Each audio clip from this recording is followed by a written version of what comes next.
Money Magicians, how are you?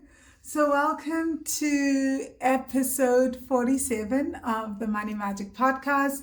If you've just joined us, my name is Vangile Makwakwa. I help women of color heal ancestral money trauma so that they can fall in love with their bank accounts, increase income, and live their best lives. So in today's podcast, I'm going to be sharing with you guys a live class that I did for the 7-day tapping into ancestral money wisdom training, which is a training that I take people through if they are on the waiting list for the Money Magic course, and so that they can start to understand how trauma impacts their bodies and also then impacts financial behavior, right? So this is day 4 of the training, and in day 4 we look at pricing, and then we look at this idea of how pricing our products and services impacts our actual business, right? Impacts our revenue, impacts our profits, and even impacts us when we and how not talking about money and the fear of asking for money impacts our ability to negotiate for salaries in the workplace. So I hope that you guys really enjoy this training. Let me know your thoughts. Please leave the podcast a review on iTunes. Leave us a 5-star review on a 5-star rating, and then write us a review on iTunes, and also write comments in Podbean. And thank you so much for leaving the comments that you do on YouTube. So if you're watching on YouTube, great. But you can also get this podcast on iTunes, on Podbean, and on Spotify. Definitely leave us a review and leave us comments. I try to answer most of the comments. And if this is resonating with you and you're just like, oh my God, I want to be part of the Money Magic course, do sign up for the course or get on the waiting list for when the course opens up for registration again. You can get on the waiting list or sign up for the course at wealthy-money.com/money magic. Again, wealthy-money.com/money magic. This is where a lot of the body of work that I cover in my live classes. This is where we do the practical work. We do the meditations. We do the breath work, the EFT tapping. We do the practical calculation strategy sessions, a strategy setting, looking at our business models. All that happens in the Money Magic course, and it's all about helping people create a consistent stream of income in their businesses or side hustles every single month, and starting from 40,000 Rand or $2,500 a month or more every single month.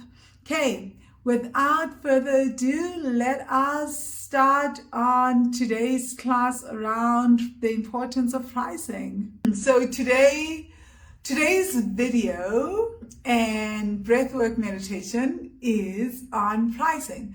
So I actually didn't do the breathwork meditation around the vow of invisibility as I thought I would. At least not the direct vow of invisibility, right? I was sitting and I was about to start recording, and then something was like, no, talk about pricing and asking for money, because, you know, we talk a lot about now in Wealthy Money, we talk a lot about our fear of looking at our bank accounts, and we do a lot of bank account work. But in honesty, there's also this other element around money, which is around charging people for the work that we do for our products and services, negotiating for salaries, and invoicing people, right? So I find like the invoicing factor, I see my glasses again reflecting every so often, like I see them. I don't know when the reflections happen. Yeah, so there's this whole thing around invoicing that we don't really talk about. And I know when I started off as an entrepreneur, I used to think there was something so wrong with me. And I used to be like, my gosh, why am I so uncool, for lack of a better word? Other people just get the invoices and send the invoices. And I used to think that was normal. Whereas I thought like that's how everyone behaved, and I was just the weird freak. Obviously, now that I do the work that I do around money, I know that actually it's quite common that a lot of people have a fear of telling people their prices, and that there is also a fear of sending invoices. So what I used to do was the day of the invoice, like I know I have to send this invoice, right? Then I'd like spend the time pacing up and down the house, making tea, making food, doing anything but sending the invoice. I would like avoid it. Oh my gosh, if someone sends me an email and says, what's your pricing? I'd be like, oh my gosh, do I tell them? What do I say? Oh my gosh. You know, like there was just so much angst around this one thing. And of course, what I noticed is that was also very much a trauma response. At the time, I didn't know what the heck was going on, right? Because I was so busy being self-judgmental and also like thinking, oh my gosh, why am I this freak? Why is everybody like able to invoice? Why is everybody so comfortable sharing their prices? Why is it so scary for me to go online and tell people what I do and to say to people, come join my courses or come hire me for certain things, right? So this was before Wealthy Money. So it would have been more like, hire me to come perform at your next event. Yes, I'm a spoken word poet and I do a lot of performance poetry. Well, not so much now, but I used to.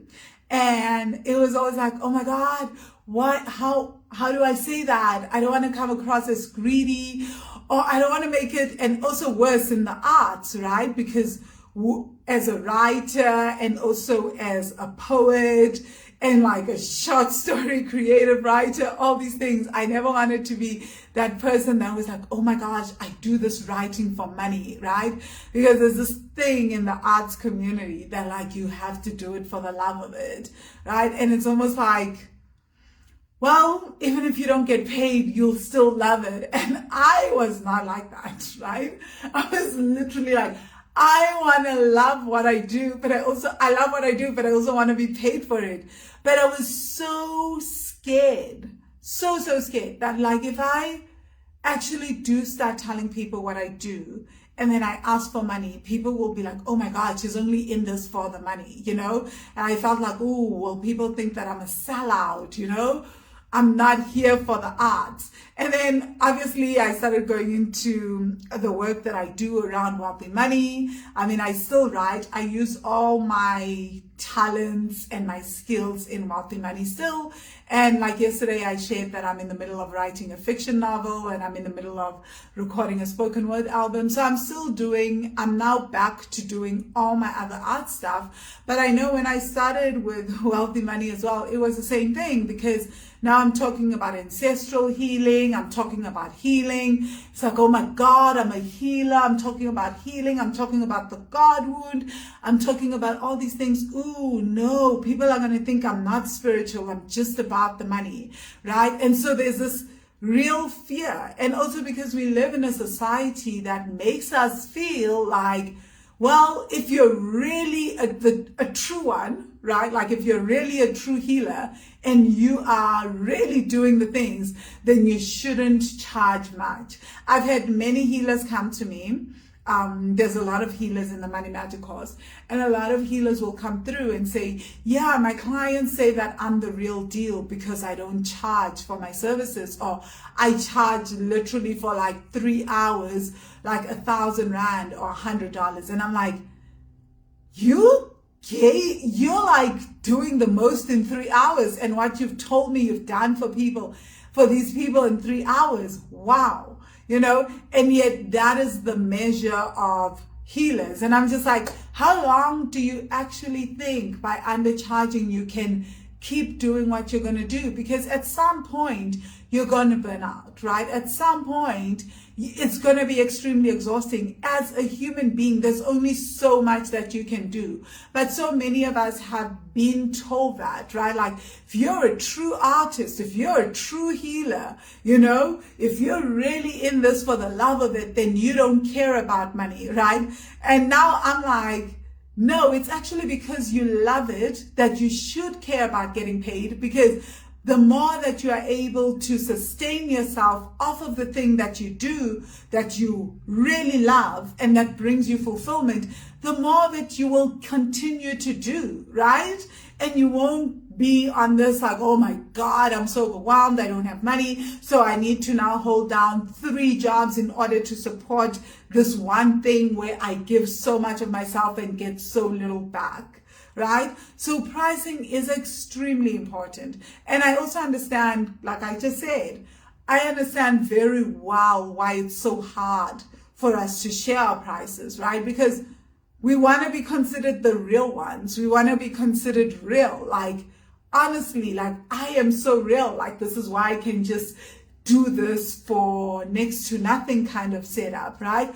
But the truth is, and like, you get what you pay for, right? So if I only have X amount of hours in a day, and if in a day it's taking so much for me to hold space or write an article or perform a poem or write a poem and perform it and everything, and it's taking my petrol, etc., to get to events, and I'm not getting paid enough for that, it's going to exhaust me, right? So there's a lot around that, and eventually I'm going to be burnt out if I'm holding down 3 or 4 jobs. It actually doesn't make sense, right? And I'm just like talking as someone who has done that, who has held down 3 jobs at one point, right?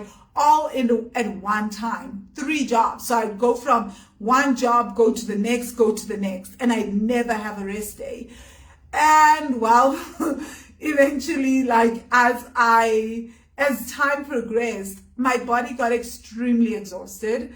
I was very snappy. I was extremely resentful. I didn't have the time and energy to actually give to people, to give to any relationships, romantic, family, friendships, etc., because I was just tired, right?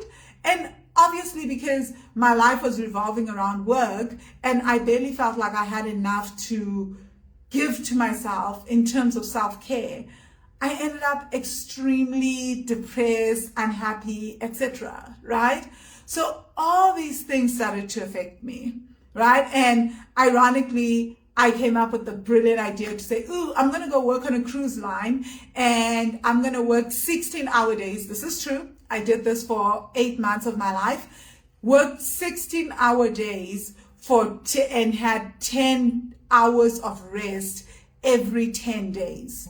Not a day's rest. So I got 10 hours off every 10 days as I worked 16-hour days. And at the same time, I was studying for my MBA to write the GMAT and get accepted into business school.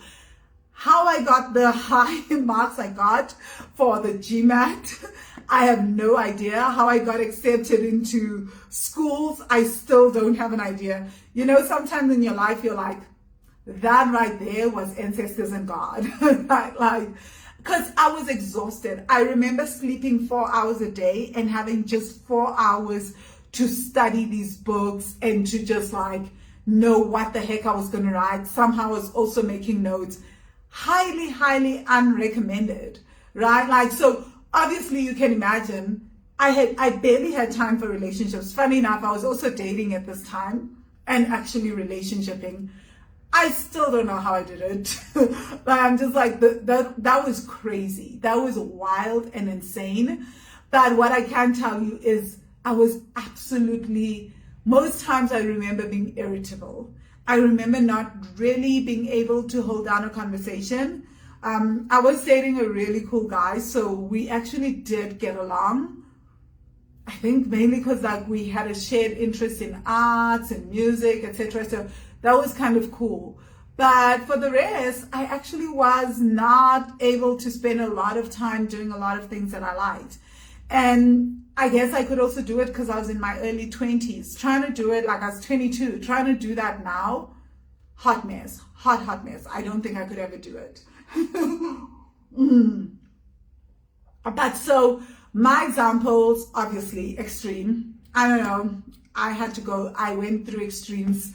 Like I I tend to choose the extremes to experience life, which is, I guess, why I get to do this work, because I have like all this crazy extreme experience. But for most of us, we're still working from that point, right? And for some of us, we're also mothers or fathers, right? And we're husbands or we're wives, and we are doing this. And so it's not just our time that is being taken up. It's also the people who love us, who really, like, once you have kids, they take priority, right? So we're eating into their time, and all because we don't know how to negotiate for money and for our salaries, and because most of us are scared to talk about money because it's so scary. We're scared that we'll be rejected, right? And then, like, most of us have businesses, but we're undercharging, and the biggest fear is that, like, also it's not safe to talk about money, or that people will reject us, people will criticize us, people will say all of these things, and people will. You know what? People will. But the truth is that your clients, once you are charging at a particular price, your clients are going to love what you do, right? I know when I started charging $150,000 or $15,000, 150,000 Rand, sorry, or 15,000 US dollars for one-on-one coaching with me, I know that there were a lot of people that were like, oh, rolled eyes, etc., right? But also, what happened with my clients is that I was able to give to my clients in a whole different way, to show up for them in a whole different way, right? Because I stopped trying to coach like 6 clients at once. I was like, F this. Now I'm just going to coach 3 clients, and I'm going to charge exactly what I believe my coaching services are worth. And you know what? Crazy enough, a lot of my clients renewed contracts, or I would be fully booked as soon as I announced that I'm now available for coaching, right? Because why is that? Because the clients that I had were feeling the service, right? And they were like, oh my God, this is so incredible. Before I could even open up to the general public, they had already slotted their friends in to take over their coaching slots, right? So I very rarely have opened, since I increased my prices, open my coaching spots to the general public, because my clients will literally be like, keep the spot, my cousin needs it, my sister needs it, my friend needs it, right? So I don't have to do as much marketing. And part of why that is, like, people will be like, oh, who'll pay that much, and who want other people in their lives to pay with that much? Well, I have seen it, and I believe it's because I shifted the way that I showed up for my clients, right? I started to give more, because if I'm focusing on one person for the day, I'm like thinking about what they need before the coaching session starts. I'm sending them energy. I'm doing ho'oponopono. I'm sitting in meditation with my ancestors, talking to my guides, asking them, please hold space in the session, help them break through. I have time for that, right? By the time I come to a client, to the point where most of my coaching sessions are 3 hours long, right? 2 to 3 hours, but most of my clients will tell you they actually sat on a phone call with me for 4 hours. And I've no rush, right? Because they know, I tell them, I'm like, this day is your day, right? You are my private client. This day is your day. You are the only one. So they never ever look at their watches. They don't worry that they like crossing any boundaries, because I've already let them know. And then when we feel satisfied, we're like, okay, we'll even have chats, we'll laugh, there's no pressure. So lots of things come up. And that shifted the results that they got, right? So they were like, oh my gosh, this is the best money that I've ever spent. This is incredible. And that's how I became fully booked for my coaching services. So we have this assumption that if we price and we say the price that we really think our products and services are worth, then people are going to turn us down. They're going to reject us. They're going to criticize us. Not true. I've experienced the same thing in the mastermind. Actually, one of the Money Magic students whose podcast is coming out, was supposed to come out today, but it's coming out tomorrow. actually said that she thinks that with what I'm charging for the mastermind, which is 180,000 Rand or 18,000 US dollars, most people would be like, oh my God, this is so expensive. She was like, yeah, I think that you're undercharging for the group coaching. Why? Because it's the same kind of concept. Everyone knows I've got the time. I'm always available on WhatsApp. I'm like, send me voice notes. I've got the energy for that because I know what it is that I'm offering, and I'm not having to run after other clients in order to meet the company's monthly revenue, right? But all this being said, and of course all this being said, right? I don't want to make it sound like, oh, I woke up yesterday and I started charging these prices, because I didn't, and that would be a lie, right? So I did do the work, but as I did the work, I slowly inched up my pricing, right? Until it started to feel comfortable in my nervous system. And obviously every new price point set my nervous system ablaze. It just like went crazy because it felt scary. And even now, as I increase prices on certain things, it does sometimes feel like, oh my God, nobody's going to buy. But that is, I have to remind myself to do the work on that, because that is the story that we've been taught, right? That people will buy from us and people will hire us as employees if we charge the lowest amount, right? And I've seen this. I used to be like, with my master's degree, I'd be like, trying to apply for jobs at entry level, and if I did get jobs at a particular level, I'd still ask for salaries at the entry level position, because my belief was that is what people will pay. If I ask for other salaries, if I ask for salaries that are at the level of that position, then people will never hire me and they will never pay me. And listen, obviously, there will be people that hear your pricing and they go, F this, like, we're not paying that much. That's okay, right? You don't have to have like a whole meltdown around that, right? And then because there'll also be people that hear your pricing and have maybe experienced your products and services. And then they're like, oh my God, we love what you're about.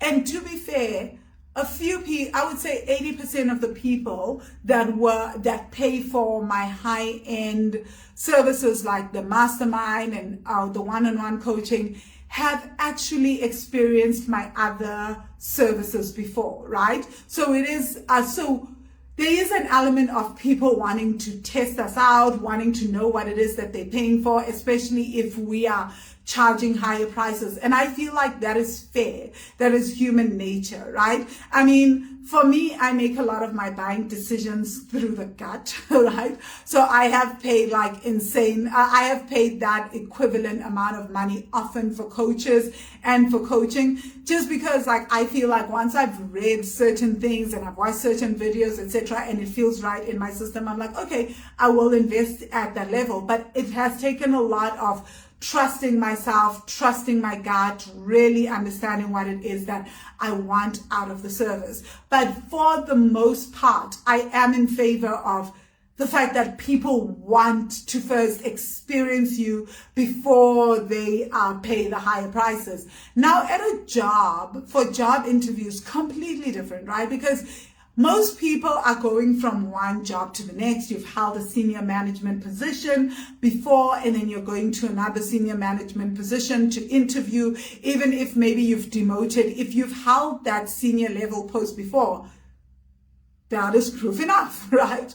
You've held the post. You've done that. They can always contact your previous employers and find out information. So that is a whole different agenda, right? And most people that are interviewing at these jobs, fingers crossed that you guys do have actually the qualifications. You've put in your work, you've done you've gotten your degrees, you've done all that. So now the big thing is just the fear of negotiation, right? Again, like for entrepreneurs, it's a different thing. So there are many times when people want to first test out our products and services, first try out things before they invest money with us. And that is completely okay. But what I've often found is when people get pushback like that, where people are like, well, I just want to try this out before I spend that kind of money with you. Or do you have something else that I can buy at a cheaper price before I decide to up level and buy your other services? Most of us, what we hear is people don't want to spend money on us, right? Or people are not willing to spend this amount of money on our products and services. Or when people question the pricing of the product and service, that's also what we hear. And what happens, because we are holding on to these stories, that if we price at a certain price point, people will not buy from us. We then curl up and contract and start crying, right? Or we just like, we knew it. It's almost like it proves a deeply buried belief that we've held on to, right? Meanwhile, it's not even like that, right? So this is why we do the trauma work. This is why we do the work that we do around pricing. So the first thing that we worked on in this video was around, sorry, I'm going to take another drink of my tea. By the way, this is CBD tea, so cannabis tea. You guys can get it at Discam if you're in South Africa. I don't know where else you get it if you're not in South Africa. It's really, really nice. I love the digest tea. So CBD digest. I love it. I'm obsessed with it. Like, it tastes really, really nice. Anyway, so what we did in day 4's meditation was just breath work around the belief that it is not safe for us to have money, right? And I asked you guys to just feel that sense of unsafety in your body. And then after a while, I also ask you to just surrender to that fear, right? And then we also looked at the fact that, like, one of the deep beliefs that most of us have, right? Which is it's wrong for us to want to make money, right? For our products and services, and then just also surrendering to that. So why I'm not like saying, ooh, let's do affirmations on this, etc., is because before you can really affirm on a thing, if you're like affirming on something that has to do with deep issues around safety, right? Most of us are like, oh, we want to force the mind to believe that it is safe for us to have money. But the truth is that there's so many memories and instances and small childhood memories of where we went to ask our parents for money and they shouted or flipped, right?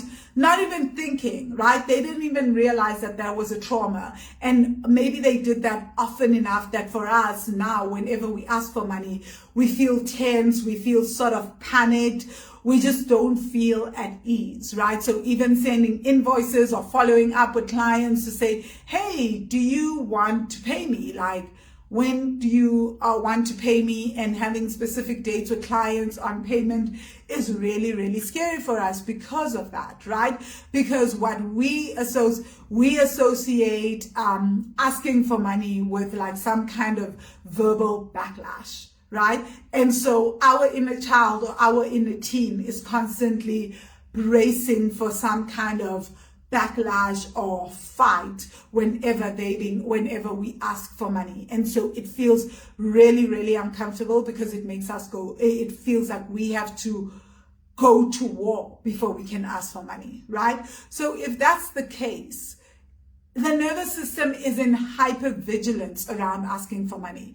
It feels completely unsafe. So whatever you're affirming, whatever you're visualizing, whatever you're telling yourself is safe, trust me when I say this, your psyche is going to override all that messaging because the role of the mind is to keep you alive. Your mind, my mind, all of our minds are not invested in seeing us expand and grow, right? Our minds are invested in keeping this vessel, this body alive, right? So that we can see tomorrow. So if the mind is associating asking for money with danger, it literally is like, well, that could eventually lead to death. And that's literally how the amygdala works, right? The reptilian part of the brain, which is the ancient part of the brain, which is that it's seeing like, oh my gosh, the nervous system is registering danger, danger, danger. Ooh, danger equals possible death. So whatever this person is doing that will lead to possible death, or whatever they're saying is safe that will lead to possible death, let's please override that, because we want to make sure that this body remains alive and safe tomorrow, right? So this is why for most of us, we can affirm for years the same thing. And it actually either worsens the sense of unsafety. So we're actually literally going to war with ourselves. And because we keep forcing the mind to accept a reality it doesn't believe, it actually fights us so much more, so that we can hear it and see it, that lady or man, this is not safe, right? So it will fight us, and sometimes things will actually get worse as we're doing all these things and affirming. Whereas if we're working with what the mind already believes, it feels like you're hearing me, right? And as we're doing the breath work and we're repeating this, it's like, okay, the nervous system starts to feel like I'm being heard, right? And the mind feels like, okay, I hear this. And after a while, all these memories start to come up, all these beliefs tied to this deeper belief around not feeling safe around money, they all start to come up, because the nervous system now feels safe enough to actually let you know what the issue is. And from there, you can start, the mind is so beautiful. It starts to find the logic, it starts to see the truth, and it starts to work things out, right? And that's when we can start asking questions around, if I surrender, what becomes possible? Who would I be? What would my life look like? And then even a few weeks later, start introducing the affirmations, right? And noticing what's coming up for us. So super, super important. But most of us just want to bypass the uncomfortable, icky stage of feeling into what this feels like and really acknowledging what's going on with the body. And the minute we do that, we literally go to war with our body, right? Same with why we're talking about it's wrong to make money, right? Because most of us are out here saying like, oh my God, I'm open to receiving money and making money, and I love making money. And there's another part of your psyche that's like, and this is wrong. I hear you, but it's wrong to make money. Every time you're saying that, affirming it, it's like, and it is extremely wrong. It is wrong. It is wrong. It's wrong, right? Which is why affirmations will work for some people, and for certain things, but not for all things, right? And why they'll work for some people and not for others, right? So most of us are not even aware of that, right? Because we think, oh, it's worked for this one thing, so it will work for the other. Well, maybe for the one thing that you're affirming, you didn't hold the strong beliefs, the strong anxiety, the safety issues, the guilt issues, the shame issues, right? And this is why for most of us, it doesn't always work in terms of money, that we're like, I save lots and lots of money. And like, we're like, but hey, I did that. And this happened to me a lot, right? Like my friends, especially when I was living in Boston, would have all these really cool affirmations, and they would do them and their stuff would start to pop. I would do them, right? And we know from, as you guys have listened the last few days to my life stories and my family stories and how my friends bullied me. Do you guys think that I was saying those things and my nervous system was going, ooh, wow, we agree with this? Heck no, right? Things actually got worse for me, right? Like I started having panic attacks. When I was having all my panic attacks and my depressive episodes, I was deep within the positive thinking and affirming stages, right? And affirmation stages. And that's when I pulled back and started working with what is the truth that my body is telling me. That's when I was able to start healing the panic attacks, start working with the anxiety and start to decrease my anxiety astronomically. And that's when I was also able to start paying off debt, right? Because I was no longer going to war with the truth of what is. I was actually working with my own reality, right? Again, this is to say that we are all different, right? What my friends were doing worked for them. And they did it for a few months and they saw shifts. I did it for a few months. I got extremely depressed, started having panic attacks. It took me down a whole path because my psyche started to fight me, to be like, listen, this is not safe, sis. So whatever you're trying to do, by any means necessary, and my brain was like, I'm going to keep you safe, right? So if developing panic attacks and whenever you have to see money or manage money or do anything with money is what's going to wake you up to make you realize that it's not safe to have money, that's what I'm going to do, right? So what worked for my friends isn't necessarily what worked for me. And again, this is also to say that we are all different. Our traumas are different. So what works for me, even within the Money Magic course, we may all think that, oh, my pricing issues are because of this one thing.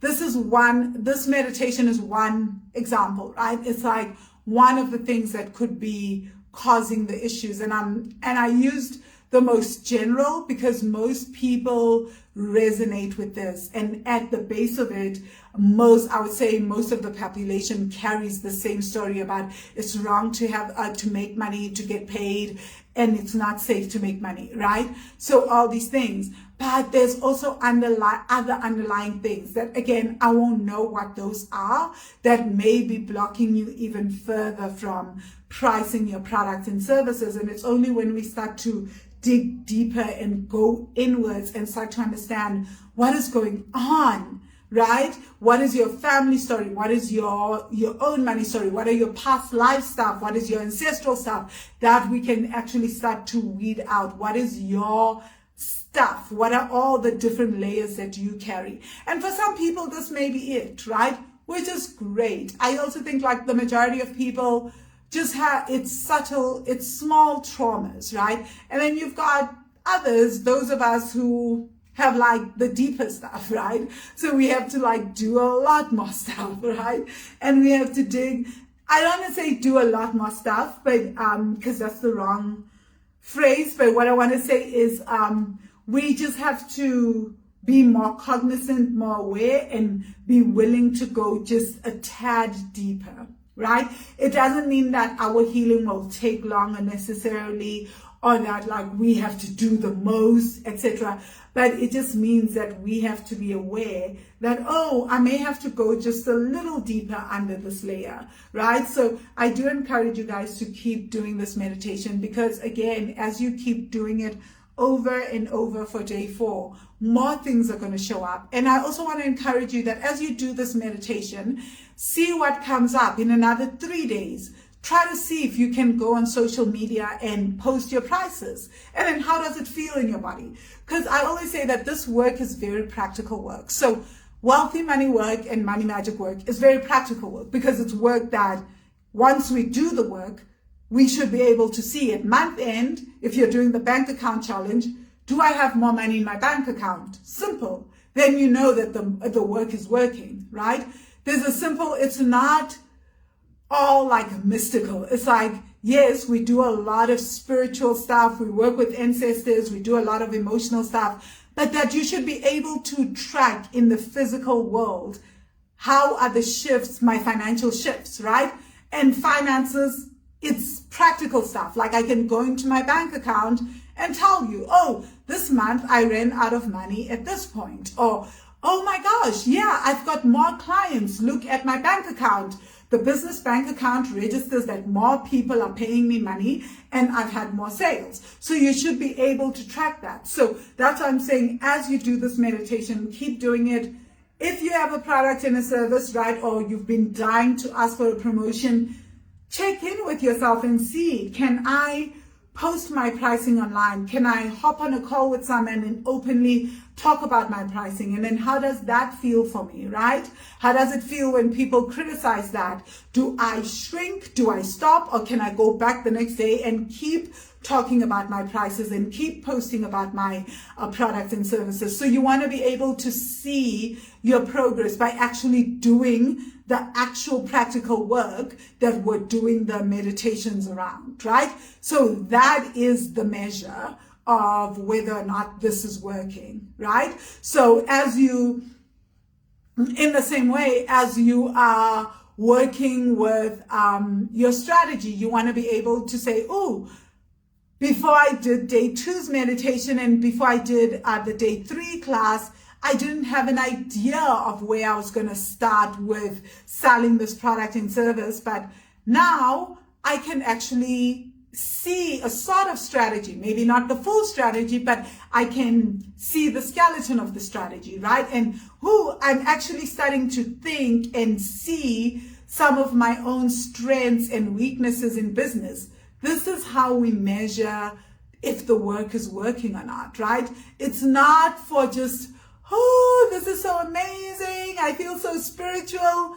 Brilliant. You're able to now communicate with your ancestors, great. But honest to goodness, what we are always interested in, especially in the Money Magic course, is yes, you do that, but do you see a change in how you're reacting to money? So maybe you have no money in your bank account, and before you would freak out, spend days crying, but now you're like, oh, I have no money in my bank account. Oh, okay, let me make dinner and keep it moving.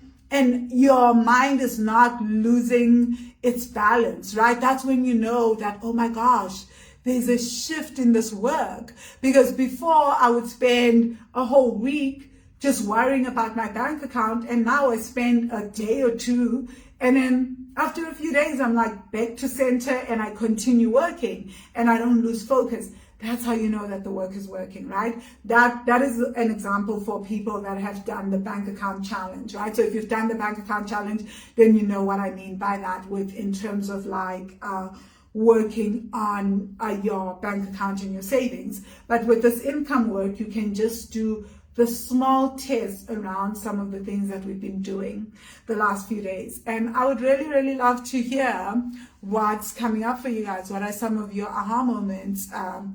Maybe not right now, but definitely because this group is open up until August 21st, and the Money Magic course opens up until, it will be open from day 6, which is July 31st on Saturday. I don't know why, I'm always so confused by the dates, if it's a Saturday or a Friday or a Sunday, but yeah, on Saturday, and then it will close on August 21st. So you guys have this group right up until the Money Magic course opens. So in those 21 days, do test, play around, see how you feel. Maybe before you couldn't talk about money to your siblings or even small things. It doesn't mean that now you're going to be, oh my God, I can easily talk about my income. Some things do take time, right? The nervous system does take time to integrate things. And like I said, there are other layers around this. So this is just one element of visibility. There are other things that we do to support this in the course. But see, do I feel comfortable even talking about this with my friends? How does it feel? Or maybe it still feels icky, but you're like, it's a less icky, it's a different kind of icky. That's how you know, okay, something is kind of like shifting for me, and only you can know the truth of your situation. I can't tell you, right? Your friend can't tell you, your mother can't tell you. Only you will know what is true within you. And this is why for me, I love this work, because your truth is your truth. You don't have to depend on me to tell you if something is working, will work, etc. Because your body, your life, your finances, your bank account, your income, a lot of these things are indisputable truths, and you know your truth better than I do. So thank you so much, guys. I hope this helped and it made a lot of sense. Again, give feedback, share your experiences. I love reading about them. Have a fantastic day further. Thank you. Cheers.